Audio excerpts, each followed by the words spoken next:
भारत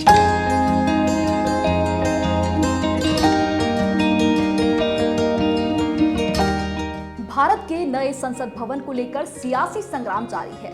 हालांकि केंद्र सरकार इस समारोह को भव्य बनाने में जुटी हुई है, लेकिन विपक्षी दल इस उद्घाटन समारोह का विरोध कर रहा है। नमस्कार, मैं हूं सत्या द्विवेदी आपके साथ और आप मुझे देख रहे हैं लोकमत हिंदी पर।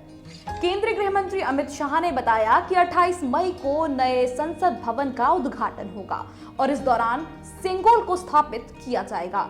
ऐसे में भारत के राजदंड सेंगोल का अचानक नाम सामने आने के बाद इसको लेकर चर्चाएं होने लगी कि आखिर सेंगोल क्या है जिसे नए संसद भवन में स्थापित किया जाएगा।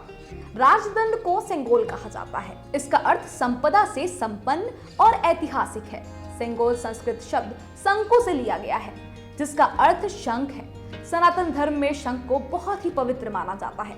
मंदिरों और घरों में आरती के दौरान शंख का इस्तेमाल आज भी किया जाता है। सेंगोल की गहरी जड़ें देश की परंपरा में समाहित हैं, क्योंकि अंग्रेजों से सत्ता के हस्तांतरण में इसका इस्तेमाल हुआ था। आइए जानते हैं कि सेंगोल का भारतीय इतिहास में क्या महत्व रहा है और कैसे ये आजादी का एक प्रतीक बन गया। आजादी मिलने के बाद जब सत्ता हस्तांतरण की बात सामने आई तो लॉर्ड माउंटबेटन ने इसके लिए जवाहरलाल नेहरू से बात की। उन्होंने पूछा कि किस प्रतीक के साथ स्वराज को सौंपा जाए। इसके बाद हस्तांतरण को लेकर नेहरू ने स्वतंत्रता सेनानी सी राजा गोपालाचारी से सुझाव मांगा। तब उन्होंने नेहरू को सेंगोल के बारे में जानकारी दी। तमिलनाडु का चोला साम्राज्य भारत का एक प्राचीन साम्राज्य था। तब चोला सम्राट सत्ता का हस्तांतरण सेंगोल सौंप कर करते थे। भगवान शिव का आवाहन करते हुए राजा को इसे सौंपा जाता था। नेहरू को राजा गोपालाचारी ने इसी परंपरा के बारे में बताया। इसके बाद पंडित जवाहरलाल नेहरू ने सेंगोल परंपरा के तहत सत्ता हस्तांतरण की बात को स्वीकार लिया और तमिलनाडु से इसे मंगाया गया। सबसे पहले सेंगोल को लॉर्ड माउंटबेटन को सौंपा गया और फिर उनसे हस्तांतरण के तौर पर इसे वापस लेकर नेहरू के आवास ले जाया गया, जहां गंगा जल से सेंगोल का शुद्धिकरण किया गया।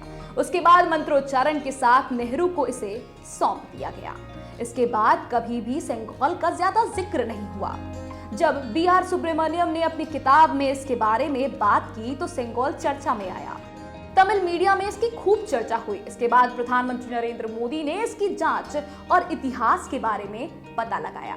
पता चला कि सेंगोल प्रयागराज के इलाहाबाद संग्रहालय में मिला और फिर इसे वापस लाने का फैसला लिया गया। सेंगोल को नई संसद में लोकसभा स्पीकर की कुर्सी के पास स्थापित किया जाएगा। अब सेंगोल को देश के पवित्र राष्ट्रीय प्रतीक के तौर पर जाना जाएगा। फिलहाल इस वीडियो में इतना ही। देश और दुनिया से जुड़ी खबरों के लिए लोकमत हिंदी को सब्सक्राइब करें।